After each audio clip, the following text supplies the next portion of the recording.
चमन नोएडा की एक biscuit factory में मैनेजर था। उसका प्रॉपर्टी डीलर दोस्त रितेश उसे नोएडा में एक मकान खरीदने के लिए कन्विंस कर रहा था।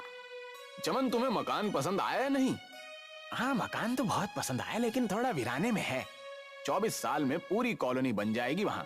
कभी नोएडा भी पूरा जंगल था, आज जमीन की कीमत करोड़ों में है।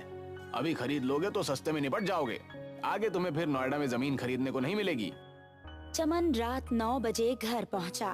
वो अभी जिस घर में रह रहा था वो घर बहुत छोटा था। उसके दोनों बच्चों में अक्सर पर्याप्त जगह न मिल पाने के कारण लड़ाई होती। तूने मेरे अलमारी को कूड़ेदान समझ रखा है क्या? तू उसमें अपना क्रिकेट बैट, खटारा, लैपटॉप और हेलमेट क्यों रखता है? अपने कचरे को मेरी अलमारी से बाहर फेंक, वरना मैं अपने कपड़े तेरे बेड से नहीं हटाऊंगी। क्या हुआ? तुम दोनों मेरे घर आते ही महाभारत क्यों शुरू कर देते हो? चमन की पत्नी रचना कहती है, इन दोनों का सामान अकबर के साम्राज्य की तरफ फैलता ही जा रहा है। इन्हें अलग अलग रूम चाहिए, वरना ये दोनों इस कमरे को कुरुक्षेत्र का मैदान बना देंगे। मैंने प्रताप नगर वाले मकान को फाइनल कर दिया है। उसमें 4 लोगों की फैमिली के लिए पर्याप्त जगह है। अगले सप्ताह हम वहीं शिफ्ट हो रहे हैं। पापा, सबसे बड़ा रूम मुझे चाहिए। तू छोटा है, इसलिए तुझे सबसे छोटा रूम मिलेगा। तेरा तुम दोनों फिर शुरू हो गए। उस मकान के सारे कमरे बराबर हैं, इसलिए कोई झगड़ा नहीं। कुछ दिनों बाद चमन का परिवार नए मकान में पहुंचा। यहाँ तो घोर सन्नाटा है। ऐसा लग रहा है जैसे हम आम बस्ती से बिल्कुल कट गए हैं। कुछ दिन रहेंगे फिर आदत पड़ जाएगी। यहाँ रोड बहुत चौड़ा है, कार, ट्रक, सारे वाहन आसानी से आ सकते हैं। रोहन और पूजा ने अपने अपने कमरे पर कब्जा कर लिया। देर रात तक वो लोग सामान सेट करते रहे। फिर जब वो लोग सोने लगे तो लाइट चली गई। जब काफी देर तक लाइट नहीं आई तो चमन ने मीटर चेक किया। अरे, मीटर में तो लाइट आ रही है, फिर कमरों में क्यों नहीं आ रही? पापा, किसी इलेक्ट्रिशियन को फोन कीजिए ना, गर्मी के मारे बुरा हाल हो रहा है। मैं यहाँ किसी इलेक्ट्रिशियन को जानता भी तो नहीं। रितेश के पास इलेक्ट्रिशियन का नंबर होगा, लेकिन वो तो फोन बंद करके सो गया। तभी अचानक किसी ने डोरबेल बजाई। चमन ने दरवाजा खोला तो बाहर मुस्कुराता हुआ एक आदमी खड़ा था। मेरा नाम मुकेश है, मैं इलेक्ट्रिशियन हूँ। क्या आपने मुझे बुलाया? इससे पहले कि चमन कुछ बोल पाता, मुकेश नाम का आदमी सबसे पहले रोहन के कमरे में गया और स्विच बोर्ड खोलकर चेक करने लगा। हमने तो किसी को बुलाया नहीं, फिर ये आदमी इतनी रात में अचानक कैसे? अरे छोड़िए ना पापा, हमें क्या मतलब, शायद भगवान ने हमारी पुकार सुन ली और इस आदमी को भेज दिया। मुकेश रोहन के रूम की लाइट ठीक करके बोला, अब बस इसी कमरे में लाइट रहेगी, बाकी मैं कल ठीक करूंगा। पैसे भी मैं तभी लूंगा जब पूरे मकान की लाइट ठीक हो जाएगी। इतना कहकर मुकेश वहाँ से चला गया। चलो तुम लोग अपने अपने रूम में जाकर गर्मी का आनंद उठाओ और मैं आराम से पंखे की हवा में सोऊंगा। रोहन तो सो गया, पर बाकी लोगों को नींद नहीं आ रही थी। अचानक रोहन को अपने पेट पर भार महसूस हुआ तो उसकी आंख खुली। रोहन ने देखा उसके पेट पर एक भूत बैठा हुआ है और उसके सीने से एक तार खींच रहा है। पापा, भूत! जब चमन और बाकी लोग रोहन के कमरे में पहुंचे तो रोहन बिस्तर पर लेटा बुरी तरह से हाफ रहा था और उसके सीने से एक लंबा बिजली का तार निकला हुआ था। पापा, मेरे पेट पर एक भूत बैठा हुआ था, ये तार मेरे सीने में उसी ने डाला है। अरे, क्या तुम्हें सीने में दर्द हो रहा है? नहीं, ऐसा तो कुछ नहीं हो रहा। चमन ने अपने आप रोहन के सीने से तार बाहर निकालना ठीक नहीं समझा, तो वो अगले दिन रोहन को डॉक्टर के पास ले गया। डॉक्टर ने तार को हल्के से हिलाया, तभी तार सीने से बाहर आ गया। देखिए, घबराने की जरूरत नहीं है, ये तार बस स्किन में घुसा था, तुम जा सकते हो।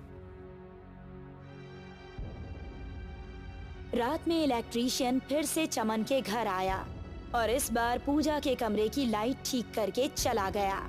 उस रात पूजा गहरी नींद में सोई।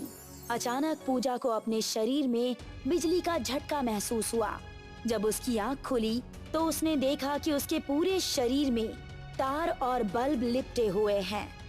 और स्विच बोर्ड के पास भूत खड़ा हुआ था। उसके हाथ में एक प्लग था। भूत ने प्लग को सॉकेट में लगा दिया और पूजा को बिजली का तेज झटका लगा। उधर चमन और रचना अपने कमरे में बातें कर रहे थे। ये इलेक्ट्रीशियन भी अजीब है, ये एक बार में सारे घर की लाइट ठीक करके क्यों नहीं जाता? अरे होने दो, हमें क्या करना है। वैसे भी इस एरिया में दूसरा इलेक्ट्रीशियन खोजना मुश्किल है। रितेश छुट्टी पर चला गया है, उससे बात ही नहीं हो पा रही है। तभी रचना और चमन को पूजा की चीख सुनाई दी। दोनों जब पूजा के कमरे में पहुंचे तो उन्होंने पूजा को लगभग बेहोशी की हालत में पाया। अरे क्या हुआ बेटी, तुम्हारी ये हालत किसने की?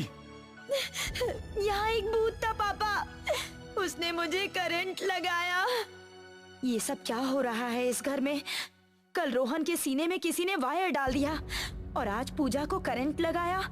मेरी तो कुछ समझ में नहीं आ रहा है। यहाँ कोई भूत प्रेत का चक्कर तो नहीं है? हमने बेकार में ही इस वीराने में मकान खरीदा। तुम भी कहाँ बेकार की बातों में पड़ी हो। ये दोनों भाई बहन ही भूत बनकर एक दूसरे को डरा रहे होंगे। पूजा, क्या ये बात सच है?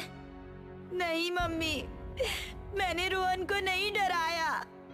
सुनिए जी, आप किसी अच्छे पढ़े लिखे तांत्रिक को बुला कर लाइए। तांत्रिक वगैरह को बुलाना मैं तभी ठीक समझूंगा जब मैं अपनी आंखों से भूत देख लूंगा।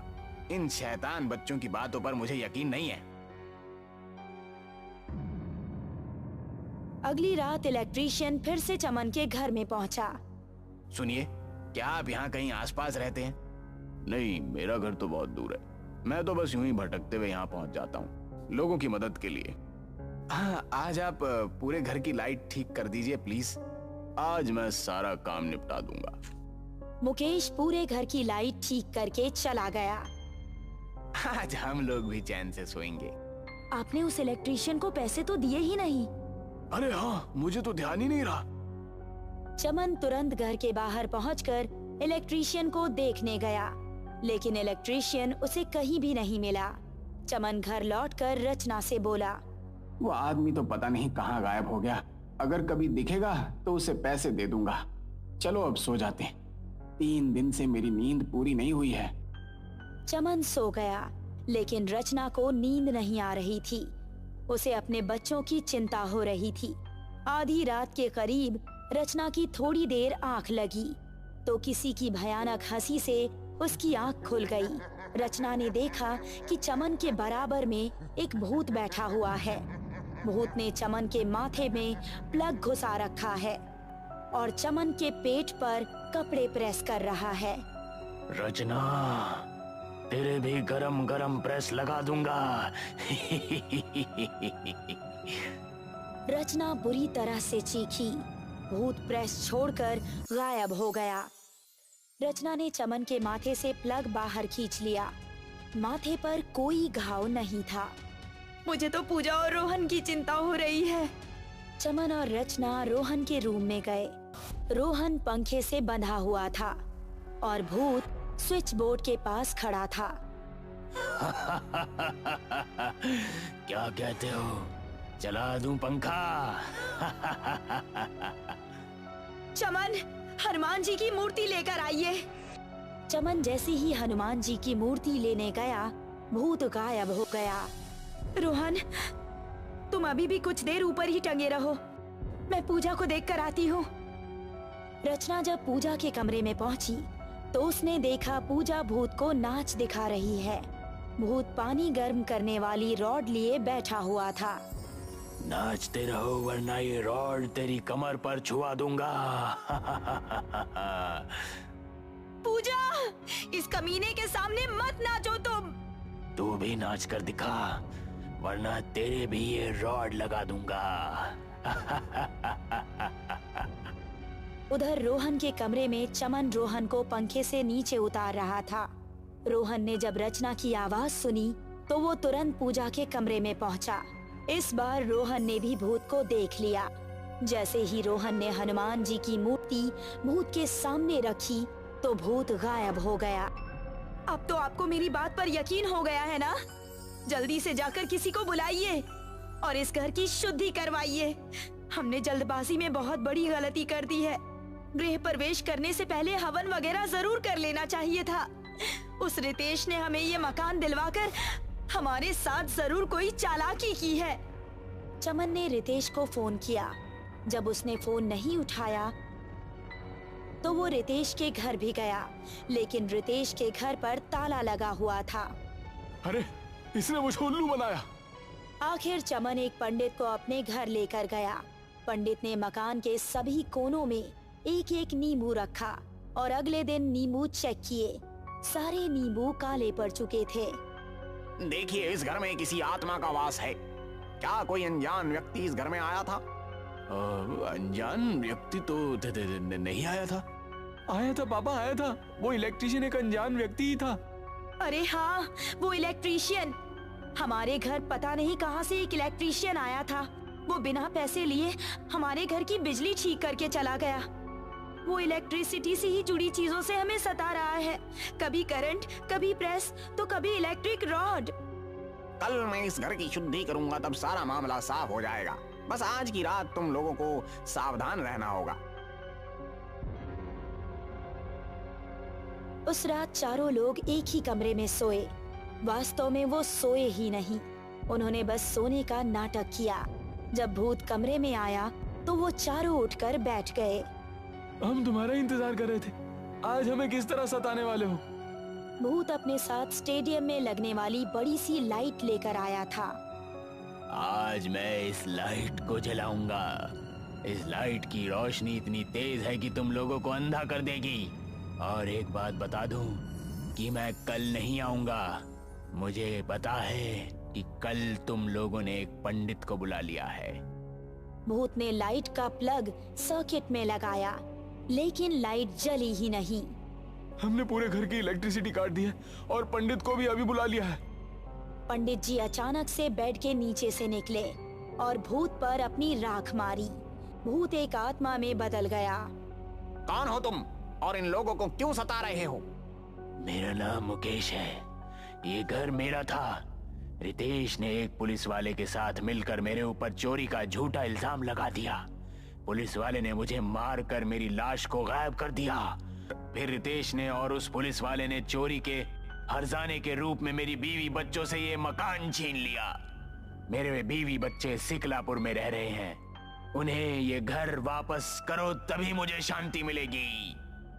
चमन ने मुकेश के परिवार के साथ मिलकर रितेश पर मुकदमा दायर किया और उसे 14 साल की सजा हुई। मकान मुकेश के बीवी बच्चों के पास चला गया और तब मुकेश के आत्मा को भी शांति मिल गई।